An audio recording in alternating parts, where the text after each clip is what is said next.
지난 주일 말씀을 이어서 전하도록 하겠습니다. 신명기 30장 15절로 18절 본문을 대독하겠습니다. 보라, 내가 오늘 생명과 복과 사망과 화를 내 앞에 두었나니 곧 내가 오늘 내게 명령하여 내 하나님 여호와를 사랑하고 그 모든 길로 행하며 그의 명령과 규례와 법도를 지키라 하는 것이라. 그리하면 내가 생존하며 번성할 것이요 또 내 하나님 여호와께서 내가 가서 차지할 땅에서 내게 복을 주실 것임이니라. 그러나 내가 만일 마음을 돌이켜 듣지 아니하고 유혹을 받아 다른 신들에게 절하고 그를 섬기면 내가 오늘 너희에게 선언하노니 너희가 반드시 망할 것이라. 너희가 요단을 건너가서 차지할 땅에서 너희의 날이 길지 못할 것이니라. 아멘. 아멘. 아멘. 네. 설교 제목도 두 번 읽겠습니다. 시작.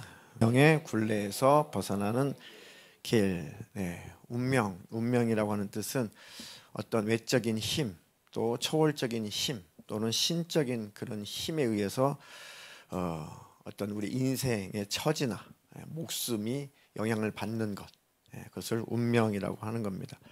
우리는 하나님으로부터 그 최고의 신, 우리 하나님으로부터 영향을 받은 그런 축복된 운명으로 살아가야지 마귀 악한 영의 지배를 받고 불행한 운명의 늪에서 헤매면 절대 안 됩니다.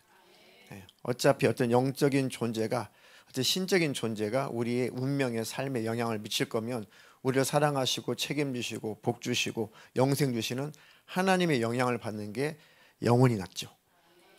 그렇지 않으면 어둠 영들, 악한 영들의 영향을 받으면 고통스럽고 저주받고 불행하고 지옥에 들어갈 수밖에 없는 그런 운명입니다. 그 운명을 예수님이 우리는 확 바꾸어 주셨다. 그러니까 불행한 운명이라도 왜 운명이라는 것이 있을까?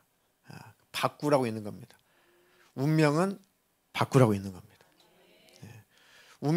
불행한 운명을 낙심하고 낙담하고 받아들이면 그것을 숙명이라고 하죠. 안 되나 봐. 안 돼. 어쩔 수 없어. 하나님도 못 하실 거야. 이 상황은 더 이상 나아질 기미가 안 보여. 이렇게 낙심하고 하나님을 신뢰하지 못하고 낙담을 해버리면 하나님은 어떻게 할 수가 없습니다. 하나님이 하실 수 없는 거 또 한 가지가 낙심하고 낙담하고 하나님을 기대하지 않을 때 하나님이 아무 일도 하실 수가 없습니다. 그러니까 포기하는 자를 하나님은 어떻게 도울 수가 없습니다. 하나님을 의지하고 살려고 하는 자에게 하나님은 일하시는 겁니다. 그러니까 불행한 운명은 왜 있는 거예요? 숙명이 되지 말고 바꾸라고 있는 거다. 불행한 운명은 이제 나의 숙명이 아니다. 이건 충분히 하나님 아버지 앞에서 해결되고 분명히 바꿔질 수 있다. 나의 처지 반드시 하나님은 해결하신다. 그래서 어떻게 하면 하나님이 기뻐하실까? 하나님이 무엇을 원하실까? 오늘 대독해 주신 본문에도 보라, 내가 오늘 생명과 복과 사망과 화를 내 앞에 두었다. 뭘 선택하라는 겁니까? 하나님께서는 생명과 복을, 생명은 곧 복이죠. 그러니까 생명을 선택해라. 사망을 선택하지 말고 생명을 선택해라. 생명과 복을 선택해라, 그 얘기입니다. 그렇지 않으면 사망과 화를 선택하면 영원히 망한다. 생명과 복을 선택한다는 것은 하나님을 선택하는 것이죠. 생명의 근원, 복의 근원이신 하나님을 선택한다는 것. 하나님을 선택한다는 건 뭡니까? 전 하나님 편에 있습니다. 옳지요. 그 뜻은 하나님의 말씀의 편에 서는 겁니다. 하나님 말씀 편에 서서 하나님께서 명령하시는 대로, 하나님 원하시는 대로 삶을 살아내는 것, 또 최소한 그 삶을 살아내려고 몸부림을 치는 것, 이게 바로 생명, 복, 하나님 편에 속한 자입니다. 내가 오늘날 내게 명령하여 내 하나님 여호와를 사랑하고 그 모든 길로 행하며 그의 명령과 규례와 법도를 지키라 하는 것이다. 이게 바로 생명을 선택하는 것입니다. 이게 바로 복을 선택하는 것입니다. 아멘이십니까? 하나님, 이렇게 순종하며 살 수 있는 다만 내게 믿음을 주십시오. 하나님을 선택하면, 하나님 말씀을 선택하면, 하나님의 뜻을 선택하고 말씀에 순종하면 이 땅에서도의 평강, 샬롬의 복이 있고 영원한 영생의 복이 있다는 것을 제가 알고 있으니 그렇게 살 수 있도록 내게 힘을 주십시오. 순종할 만한 믿음을 주십시오. 그때 하나님께서 우리에게 힘과 능력과 믿음, 지혜를 공급해 주시고 삶을 살게 하실 것이고 삶을 산 만큼 은혜고 복이 오는 겁니다. 하나님 꼭 저에게 그 능력 구할 때 그 능력을 부어주시고 믿음을 구할 때 내게 큰 믿음을 부어주시옵소서. 어제 그 세션팀 그리고 방송 그리고 또 찬양 인도자 이렇게 해서 한 10명 정도 저를 포함해서 이렇게 수련회 답사를 다녀왔습니다. 그 안내해 주신 분이 참 너무 성실하게 또 너무 세심하게 다 설명을 하나하나 해주시면서 산책까지 운동까지 시켜주셨습니다. 하나하나 돌의 의미, 왜 이 나무는 모세의 나무고 아브라함의 나무고 사라의 나무인지, 왜 이 나무는 500년이 됐는지, 또 같은 의미를 다 성경적 의미를 다 부여해 가지고 다 편말도 세워놓고 이렇게 하셨더라고요. 참 듣는 것으로 많이 은혜가 됐습니다.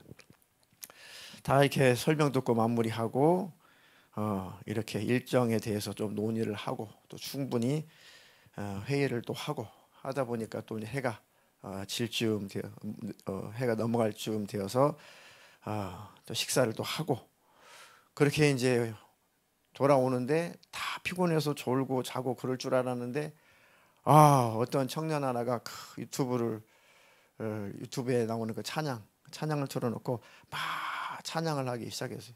처음에 키득키득 웃었죠. 그 목소리를 들으면서 야 그거 아니잖아, 뭐 그런 아니잖아. 근데 그 청년이 아랑곳하지 않고 열심히 이렇게 찬양을 하는데 그 노래 소리에 청년들이 이렇게 감화가 됐어요. 그리고 감동이 되어서 한 명, 두 명 이렇게 따라서 부르다 보니까 봉고차가 그냥 그 옛날에 우리 어르신들 그 관광 가면 이렇게 관광차에서 막 흔들잖아, 이렇게 막 쿵짝쿵짝쿵짝쿵짝. 봉고차가 뒤에서 오면 오해할 만큼 어제 쿵짝쿵짝쿵짝. 네. 근데 청년들이 이렇게 성령님 역사하시니까 속에 있는 것들을 찬양으로 막 이렇게 뿜어내는 걸 제가 앞에서 이렇게 쭉 들으면서 참 복되다, 참 감사하다. 그래가지고 이거를 이 스마트폰으로 이거를 듣고 찬양을 하는데 이 사운드를 좀 좋게 해줘야 되겠는데 그래서 차를 세워가지고 이제 자동차 그 스피커에 블루투스 연결해가지고 그야말로 조금 더 사운드를 좋게 해가지고 봉짝봉짝 해줘. 그때는 노래가 끝나질 않고 그냥 끝까지 여기 돌아올 때까지 한 40분 했나요? 찬양 부흥회를 하고 왔습니다. 청년들이 처음 따라갔던 여자 청년들이 너무너무 은혜스럽고 너무너무 좋았다. 그리고 찬양으로 마무리가 됐다는 것에 대해서 너무너무 은혜가 됐다. 소감이 어때? 그랬더니 답사 정말 맛있었어요. 그래, 은혜가 맛있었지. 네, 밥도 맛있고요. 두 개 다 맛있었다는 거죠. 이렇게 청년들이 하나님을 바라보고 속에 있는 것을 찬양으로 뿜어낼 수 있고 고백할 수 있다는 게 참 복이다. 이 청년들이 끝까지 그 하나님을 바라보고 그 인생들을 하나님께 내어 맡기면 그들의 운명은 축복이다. 그들의 삶은 축복이다. 그러면서 굉장히 감사하고 은혜가 되고 보람된 그런 또 답사의 시간이었습니다. 과거에 우리가 죄에 팔렸었는데 예수님을 믿고 또 예수 그리스도로 말미암아 우리가 새 사람이 되면서 우리는 이제 하나님을 찬미할 줄 아는 자가 된 겁니다. 절망 속에서 불행 속에서 살 수밖에 없는 우리가 희망 중에 소망 중에 행복을 누리며 살 수 있는 존재가 되는 거죠. 제가 생생하게 우리 청년들 찬양하는 소리를 들으면서 그 증거를 봤습니다. 그래서 제가 어제는 오랜만에 동행일기 쓰면서 예수님의 동행의 분명한 증거 그걸 이제 기록했죠. 정말 예수님이 우리와 함께 하시고 계시는구나. 함께 하셨구나. 예수님 어떻게 우리와 친히 우리 가운데 함께 하시는지 정말 생생한 증거다. 이거는 완전한 예수님의 동행의 증거다. 이렇게 일기를 올렸는데 목사님들이 막 아멘을 다시고 답글도 달아주셨더라고요. 이렇게 우리 예수님은 멀리 계시는 것이 아니라 친히 우리 가운데 계시고 각자 우리 하나님의 자녀 우리 안에도 계시는 겁니다. 공동체 안에, 그 우리 안에도 계시고 각자 내 안에도 계시는 거예요. 그렇다면 현재 힘들고 어렵고 고통스럽고 또 불행한 일이 있다 할지라도 주님 바라보면 그 운명을 하나님께서 바꾸지 않겠냐. 그 힘든 운명을, 불행할 것 같은 그 운명을 축복된 운명으로, 복된 운명으로 바꾸시지 않겠냐. 그러니까 끝까지 한번 하나님께 신뢰해보자. 그리고 죄를 이기고 끝까지 하나님 지지해보자. 낙심하지 말고 포기하지 말고 이 어려운 상황 속에서도 하나님을 한번 지지해보자. 그래도 하나님 죄 짓지 않고, 그래도 원망하지 않고, 이 고통과 이 어려운 상황 속에서도 그래도 희망의 끈을 놓지 않고 주님 뜻대로 한번 가보겠습니다. 끝까지 주님을 지지하며 가겠습니다. 당장 뭔가 되지 않을 것 같지만 그래도 주님 편에 서서 주님의 뜻을 묵묵히 이루어 가겠습니다. 그러면 반드시 주님이 일하시는 것을 경험할 것입니다. 우리는 완전히 죄에 팔렸다는 거죠. 로마서 7장 14절 읽겠습니다. 우리가 율법은 신령한 줄 알거니와 나는 육신에 속하여 죄 아래에 팔렸도다. 이걸 인정하십시오. 우리는 율법은 신령한 줄을 알거니와, 율법 자체는 좋은 겁니다. 선한 것이고 신령한 겁니다. 왜요? 율법은 선하게 살아라, 거룩하게 살아라, 의롭게 살아라, 사랑하며 살아라, 아주 신령하게 살아라, 죄짓지 말고 살아라가 율법의 강령이잖아요. 그러니까 율법 자체는 신령한 것이고 좋은 것입니다. 그런데 그 율법으로 말미암아 우리가 죄를 깨달은 거죠. 자, 율법은 신령한 줄 알거니와 우리는 그 하나님 법대로 다 살지 못한 죄인이다. 그래서 법대로 다 살지 못했기 때문에, 그 율법의 정신대로 다 살지 못했기 때문에 나는 육신에 속하여, 오히려 법에 속하지 않고 말씀에 속하지 않고 육신에 속하여 죄를 범하고 나는 죄에 팔려버렸다. 사망에 팔려갔다. 영적으로는 악한 영의 지배에 나는 팔려가 버렸다. 우리의 아비는, 예수님 말씀대로 너의 아비는 바로 마귀니라 그랬단 말이죠. 그러니까 영적으로 우리가 죄에 팔려가 버렸다. 소속은 마귀 소속이 되어버렸다. 인정하십니까? 거듭나기 전에 우리는 하나도 빠짐없이 다 이런 상태였는데 예수님이 피 흘려서 그 값을 다 치르시고 우리를 다 사신 겁니다. 그 예수님은 우리에게 주인님, 노예의 그 단어입니다. 주인님 할 때는 노예가 주인님 하는 겁니다. 근데 우리는 어떠한 하나님께서 군림하신 하나님 앞에 그냥 두려워서 주님, 주인님 부들부들 떨면서 그런 것이 아니라 정말 나를 책임지시는 주인이십니다. 나를 맡길 만한 주인이십니다. 나를 보호하시는 주인이십니다. 고린도전서 6장 19절로 20절 두 구절 읽겠습니다. 너희 몸은 너희가 하나님께로부터 받은 바 너희 가운데 계신 성령의 전인 줄을 알지 못하느냐. 너희는 너희 자신의 것이 아니라 값으로 산 것이 되었으니 그런즉 너희 몸으로 하나님께 영광을 돌리라. 아멘. 꼭 기억하십시오. 너희 몸은 너희가 하나님께로부터 받은 바 너희 가운데 계신 성령의 집, 성령의 전인 줄을 알지 못하느냐. 너희는 너희 자신의 것이 아니다. 인정하십니까? 이것을 인정하는 것이 신앙입니다. 우리는 뺏기는 것이 아니라 우리는 자원한 겁니다. 값으로 산 것이 되었으니 그런즉 너희 몸으로 하나님께 영광을 돌리라. 복음을 알고 주님의 그 구원의 은혜를 경험하게 되면 이 말씀을 옳습니다. 그렇습니다. 저는 주님 안에만 거할 것입니다. 절대로 주님 안에서 저는 밖으로 나가지 않습니다. 주님은 주인이십니다. 주님은 저를 값으로 사셨습니다. 아무도 나를 값으로 사서 나를 해방시켜주지 않았는데 예수님만 피 흘려서 내 죄값을 다 치르시고 나를 예수님이 사주셨습니다. 그래서 심지어 바울은 나는 예수 그리스도의 노예입니다. 예수 그리스도의 나는 종입니다. 이제 자원하여 나는 종이 되었습니다. 자원하여 예수님의 노예가 되었습니다. 사랑의 노예가 되었습니다. 자원한 종이 되는 거죠.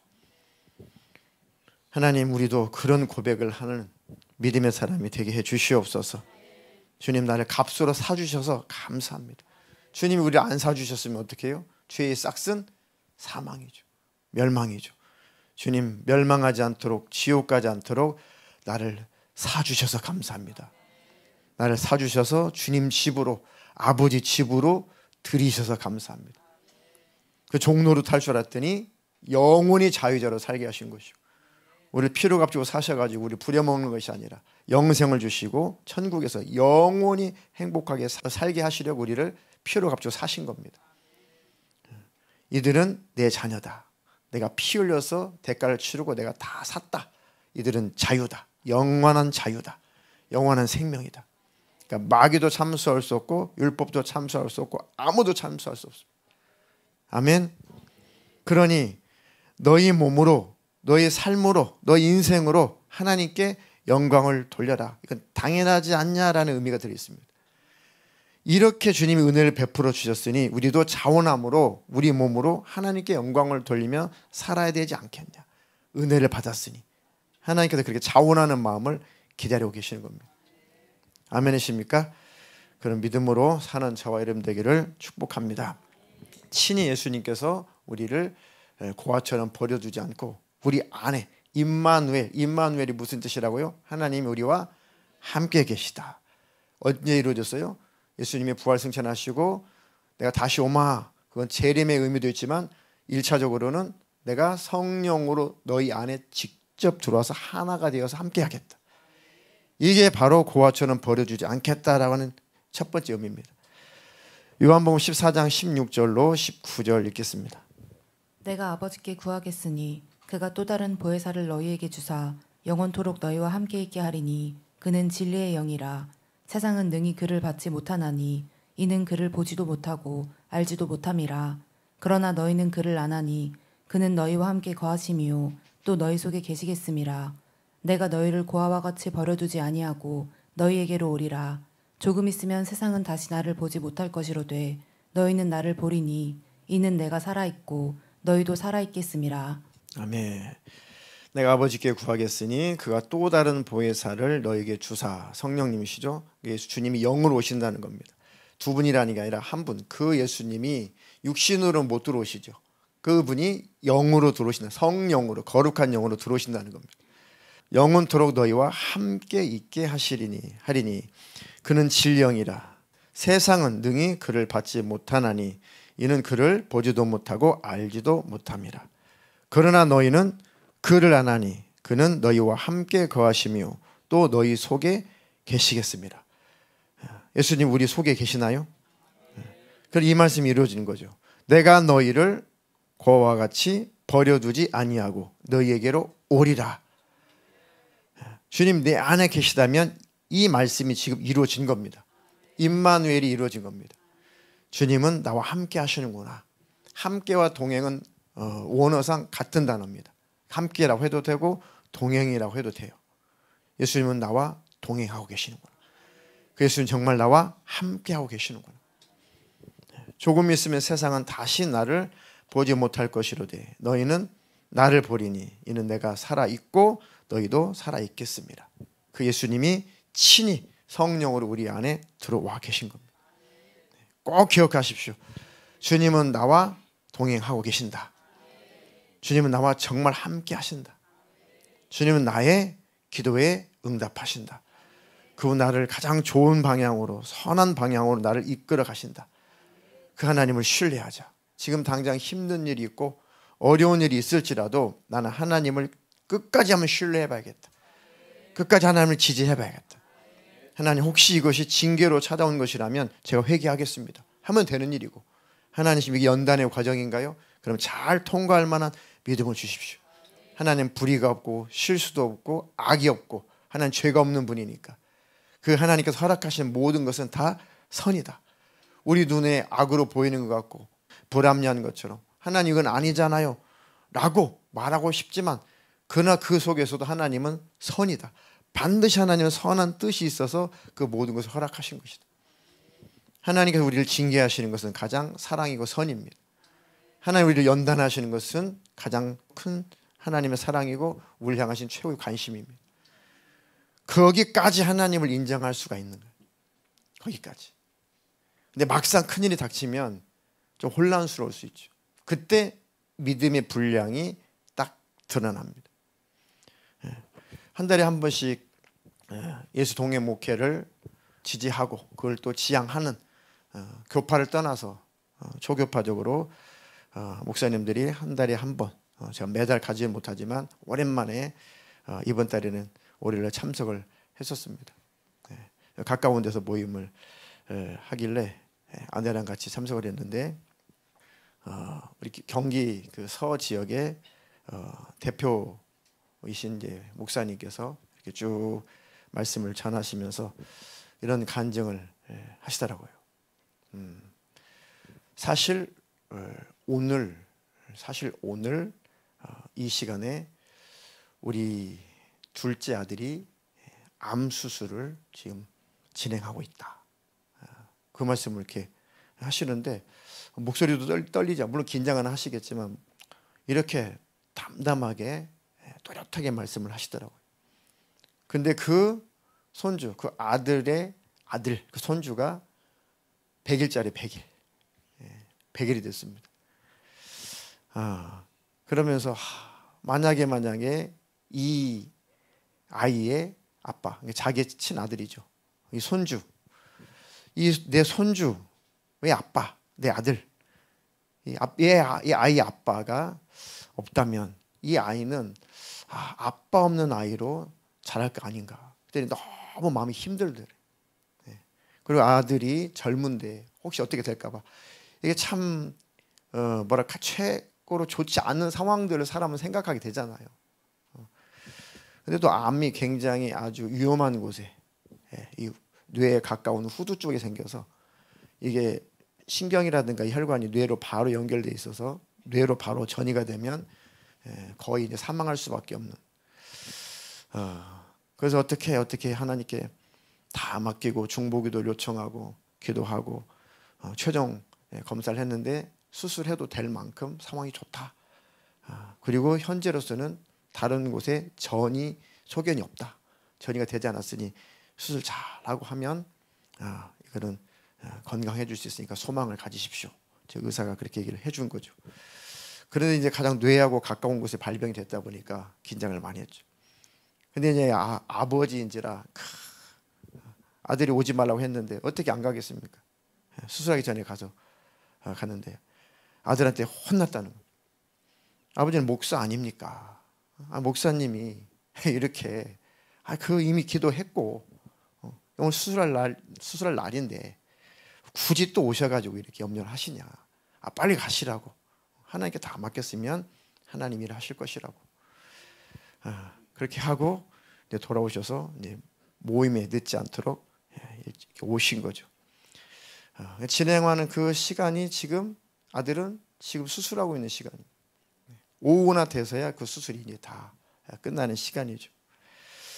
그런데 굉장히 긴장하면서 그 모임을 진행하다가 이제 수술이 다 아들이 수술 끝났겠구나 그 시간 딱 되면서 이분이 그냥 결과는 아직 나오지 않았지만 미리 믿음으로 딱 고백을 하시더라고요. 정말 하나님 앞에 딱 맡긴다는 거. 그리고 하나님을 이 상황에서 하나님을 신뢰한다는 거. 어떤 상황, 어떤 결과, 어떤 형편일지라도 하나님을 정말 지지할 수 있는가. 아직 결과는 안 나왔어요. 수술이 얼마나 잘 됐는지 아직 결과는 안 나왔어요.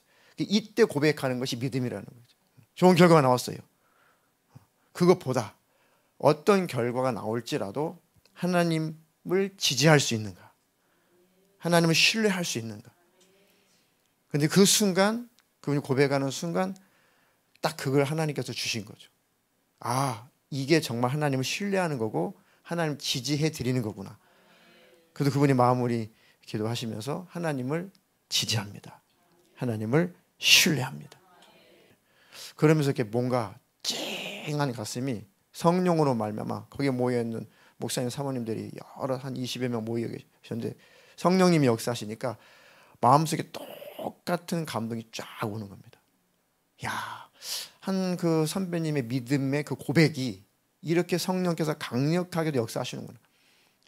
아시다시피 예수동의 목회 그 지지하고 지향하시는 목사님들이 도레미 말투가 도레미 파 이상 올라가질 않아요. 잔잔해요. 잔잔해. 저는 그래도 솔까지 올라가잖아요. 근데 얼마나 성령의 역사가 대단하냐면 그 잔잔한 소리에 굉장한 파워가 있어요. 나지막한 그 고백, 정말 하나님을 신뢰합니다. 하나님께 맡깁니다.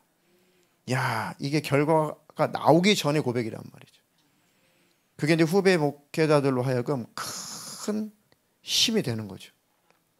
아, 그렇구나. 맞다. 이게 하나님을 신뢰하는 거구나. 그러는데 저도 뭔가 묵직한 그런 어두운 무거운 그런 짐이 있었거든요. 어떤 염려거리 이런 것들. 그 모임 하고 나서 집에 돌아오는데 뭔가 이렇게 가벼운 거예요. 시원한 거예요. 이게 쑥 빠져나온 겁니다. 그래, 하나님을 신뢰하자. 하나님이 뭐 죽이시냐? 뭐 죽이시면 어때? 그럼 천국이지. 그러면서 만약에 그 질병이 만약에 내 병이라면 사실 그 고백을 듣기 전에는 그래, 하나님이 뜻이면 가는 거지 이렇게 했지만 뭔가 마음속에 석연치 않은 게 제게 있었거든요. 왜냐하면 뭐 더 살고 싶다는 게 아니라 아직 목회가 아직 남아있는데 뭐 이게 제 생각이죠. 뭐 하나님은 대책을 또 세우실 거니까.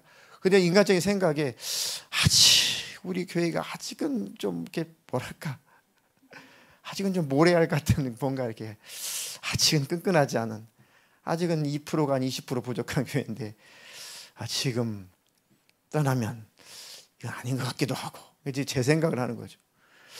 그리고 우리 애들 생각해 보니까 우리 애들이 아직은 어린데 이거 조금 걱정되는데 이것들이 좀 독립해서 사회생활하고 그때 죽어도 될 것 같은데 뭐 이런 게 있었다고요. 마음속에. 책임이죠. 책임. 더 살고 싶어요. 그런 마음은 없어요. 근데 책임이 아쉽다 그런. 또 우리 그 아내는 그럼 어떻게 살까 생각도 하면서 이렇게 저렇게 생각하다가 혹시 그것이 올까봐 좀 두려움이 있었어요. 막 닥치면 어떻게 될지 모르겠지만 혹시 그런 것이 올까봐라는 두려움이 있었다니까요. 그런데 진짜 그거를 물론 제가 계속 충만하고 기도해서 계속 유지를 해야겠지만 그 선배 목사님의 고백을 듣는 순간에 그게 나가버리더라고요. 그게 쭉 나가니까 와, 그게 내게 큰 어떤 이 짐이었구나. 그 무게감이라는 게 상당히 큰 무게였구나. 그게 나가고 나서 가벼운 생각과 가벼운 마음을 내가 느끼면서 그게 묵직한 거였구나 생각보다. 그게. 그 쭉 나가니까 굉장히 가벼워졌어요. 자유? 이게 자유구나. 그게 찾아옵니다. 이거 놓치지 않으려고 이거 유지하려고 제가 계속 기도할 겁니다. 아멘이십니까? 그 하나님을 신뢰하십시다. 그 하나님은 선하신 분, 실수가 없는 분, 그리고 우리의 기도, 우리의 간구에 늘 귀를 기울이시는 분, 어떻게든 우리를 버리지 않고 고아처럼 내버려 두지 않고 어떻게든 밀착하셔서 우리 삶에 함께 하시는 그분, 그분이 우리 아버지이심을 꼭 기억하십시오. 그리고 절대 낙심하지 마십시오. 현재 어떤 힘들고 어려운 일이 있을지라도 절대 낭망하지 마십시오. 절망하지 마십시오. 하나님께서 그 선한 하나님께서 가장 나에게 좋은 것을 허락하신 거다. 그러면 어둠은 떠나갑니다. 원수는 일할 수 없습니다. 초등학교 3학년 어린아이가 아주 힘들고 불우한 그런 환경에서 자라났는데 나름 열심히 교회 다니고 예수님을 마음속으로 어린아이지만 마음속으로 예수님을 잘 이렇게 모시고 사는 그런 아이가 이제 글짓기를 해서 이제 상을 받은 그런 내용입니다. 제가 한번 그 내용을 한번 읽어드리겠습니다. 읽고 나서 그래, 하나님을 더 의지하고 하나님을 더 신뢰하자. 그리고 하나님은 정말 정말 지극히 작은 나의 기도 소리, 나의 간절한 소원을 하나님은 다 듣고 계시는구나. 서울 서울 전체 초등학교를 대상으로 글짓기 대회가 있었습니다. 그때 글짓기 대회에 1등을 한 아이는 초등학교 3학년인데 구로 초등학교 3학년이고 성은 밝히지 않고 이름은 용욱입니다. 용욱이. 이 아이가 글을 썼습니다. 편지를 썼어요. 예수님께. 사랑하는 예수님, 안녕하세요. 저는 구로동에 사는 용욱이에요. 구로 초등학교 3학년이고요. 우리는 벌집에서 살아요. 벌집 따닥따닥 붙어있는 벌집에서 살아요. 벌집이 무엇인지 예수님 잘 아시죠? 한 울타리에 쉬운 5가구가 사는데요. 각 가구마다 1호, 2호, 3호 쭉 해서 55호 번호가 다 써 있어요. 우리 집은 32호예요. 화장실은 동네 공중 변소를 쓰는데 아침에 줄을 길게 서서 차례를 기다려야 돼요. 줄을 설 때마다 21호에 사는 내 또래 여자애 그 순위 보기가 너무 부끄러워가지고 못 본 척하거나 부끄러워서 참았다가 학교 가서 학교 화장실에서 보기도 해요. 우리 식구는 외할머니와 엄마 그리고 여동생 저 4식구가 살아요. 우리 방은 할머니 말씀대로 라면 박스만 해서 4식구가 다 같이 잘 수가 없어요. 그래서 엄마는 구로 이동에 있는 술집에서 일하시면서 주무시고 새벽에 오셔요. 할머니는 운이 좋아서 한 달에 2번 정도 추로 사업에 가서 일을 하시고 있어요. 그것도 한 달에 2번인데 그것도 이제 이 아이의 표현에는 운이 좋다는 겁니다. 그것도. 아빠는 청송교도소에 계시는데 청송교도소면은 이제 뭡니까? 1급, 2급, 3급은 이 수도권에 있지만 이제 4급, 5급은 저 지방, 청송 이런 데로 보내버립니다. 엄마는 우리 보고 죽었다고 말해요. 아버지가 죽었다고 말해요. 예수님, 우리는 참 가난해요. 그래서 동해에서 구 양식을 주는데도 도시락 못 사가는 날이 더 많아요. 지난 4월 달 부활절 날 제가 엄마 때문에 회개하면서 운 것 예수님은 보셨죠. 저는 예수님이 저의 죄 때문에 돌아가셨다는 말은 정말로 이해 못했거든요. 저는 죄가 통 없는 사람인 줄만 알았던 거예요. 그런데 그날은 제가 죄인인 것을 알았어요. 지난 부활절 날 저는 엄마 미워했던 거 용서해 주세요 라고 예수님께 기도했는데 예수님께서 십자가에서 피 흘리는 모습으로 용호가 내가 너를 용서한다 라고 말씀하시는 것 같아서 저는 그만 와락 울음을 터뜨리고 말았어요. 그날 교회에서 찐 계란 2개를 부활절 선물로 주시길래 집에 갖고 와서 할머니와 어머니에게 드리면서 생전 처음으로 전도를 했어요. 예수님을 믿으면 구원을 받는다고요. 몸이 아파서 누워 계시던 엄마는 버럭 화를 내시면서 야, 구원만 받아서 사냐? 하시면서 지금 집주인이 전세금 50만 원에 월세를 3만 원 더 올려달라고 하는데 예수님이 구원만 말고 50만 원도 주시면 네가 예수 믿지 말라고 해도 내가 예수 믿겠다. 예수님 그렇게 엄마가 말씀하지 않겠어요?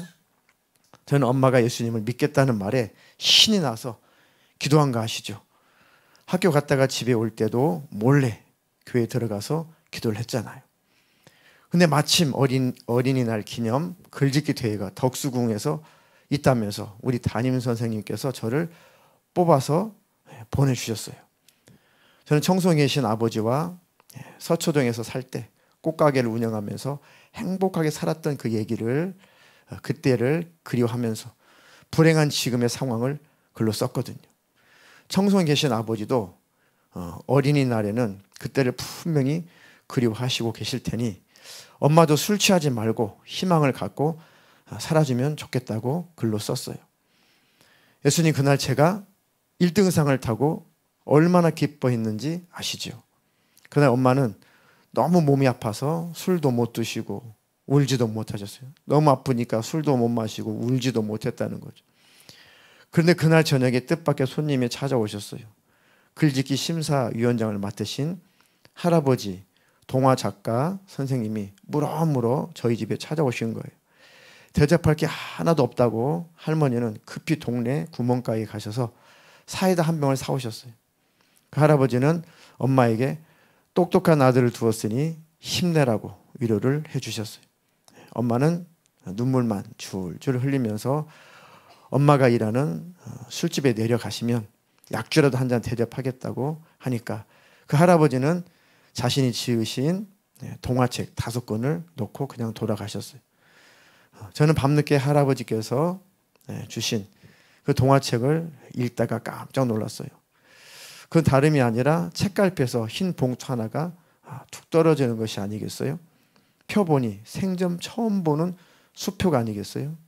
엄마에게 보여드렸더니 엄마도 깜짝 놀라시며 세상 이럴 수가, 이렇게 고마운 분이 계시다니 말씀하시다가 눈물을 흘리셨어요. 저는 마음속으로 할아버지께서 오셨지만 사실은 예수님께서 주신 거예요 라고 말하는데, 엄마도 그런 마음을 아셨는지 용우가 예수님이 구원만 주신 것이 아니라 정말 50만 원도 주셨구나 라고 울면서 말씀하시는 거예요. 할머니도 우시고 저도 감사의 눈물이 나왔어요. 동생 용숙이도 괜히 따라 울면서 오빠, 그럼 우리 안 쫓겨나고 여기서 계속 살 수 있는 거야? 라고 말했어요. 너무도 신기한 일이 주일날 또 벌어졌어요. 엄마가 주일날 교회 가겠다고 화장을 옅게 하시는 것이었어요. 예배에 가신 어머니가 얼마나 우셨는지 두 눈이 솔방울만 해가지고 집에 오셨더라고요. 난 엄마가 우셨길래 또 같이 죽자 하면 어떡하나 하고 겁을 먹고 있었는데, 용우가 그 할아버지한테 편지 써 엄마가 죽지 않고 열심히 벌어서 주신 돈을 꼭 갚아드린다고 말이야 라고 하는 것이 아니겠어요. 저는 엄마가 저렇게 변하신 것이 참으로 신기하고 감사했어요. 고마우신 예수님, 참 좋으신 예수님 감사합니다. 할아버지께서 사랑으로 주신 수표는 제가 커서 꼭 갚을게요. 그러니까 제가 어른이 될 때까지 동화 할아버지께서 건강하게 사시도록 예수님이 돌봐주세요. 이것만은 꼭 약속해 주세요. 예수님, 너무나 좋으신 예수님, 이 세상에서 최고의 예수님을 용욱이가 찬미합니다. 예수님을 사랑합니다. 글짓기 내용이 포함되었고 기사가 떴는데 이 기사 내용이 그렇습니다. 초등학교 3학년, 우리가 볼 때는 뭐 예수님을 얼마나 알겠냐, 무슨 믿음이 있겠냐라고 치부할 수 있지만 정말 그 어린 나이에 간절한 기도도 들으시는 예수님이십니다. 나의 고아를 떠나서 정말 예수님을 믿고 신뢰하고 그 예수님을 의지하고 사모하는 자에게 예수님은 일하십니다. 이 아이의 운명이 바뀌는 순간입니다. 반드시 예수님을 지지하는 그 삶의 그 슬픈 운명, 그 힘든 운명, 고통스러운 운명, 불행한 운명은 반드시 해피엔딩으로 바꿔주십니다. 뭐 물론 출세하고 잘 먹고 잘 살아야지만 해피엔딩은 아니겠죠. 행복하면 해피엔딩인 것입니다. 아멘이십니까?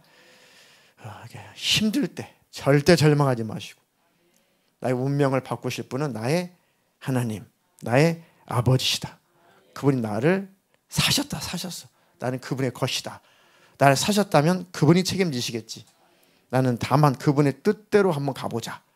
그분이 싫어하는 것을 좀 버리고, 그분이 싫어하는 감정 버리고, 감정에 치우치지 말고, 감정 따라 살지 말고, 기분 따라 살지 말고, 힘들고 어렵지만 죄를 버리고 더러운 감정을 버리고 한번 예수님 따라가 보자.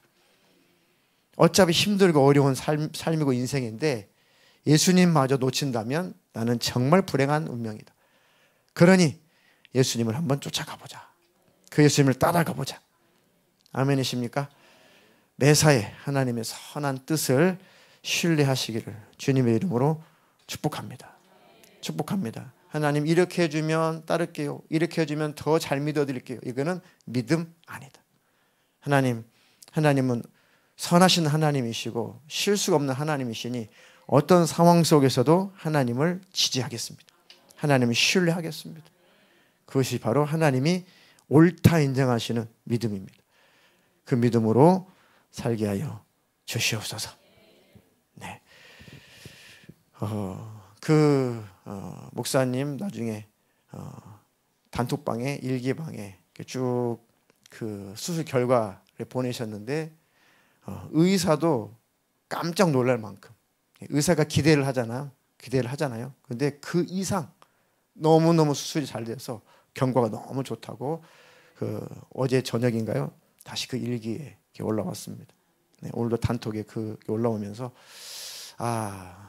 정말 우리가 가정마다 예수님 함께 하시는, 예수님과 함께 동행하는 삶에, 예수 동행에 내가 증인으로 삶을 산다면 내 가족들도 얼마나 예수님을 많이 목격하고 살까? 내 이웃들도 얼마나 예수님을 많이 경험하고 살까? 우리는 예수님이 함께 하신다는 그 증인으로 살아야 됩니다. 예수님 평생에 예수 동행의 증인이 되게 해주십시오. 그래서 예수님이 빛이시고 생명이심을 꼭 드러내며 살게 해 주시옵소서. 그 믿음으로, 그 능력으로 나를 채워주시옵소서.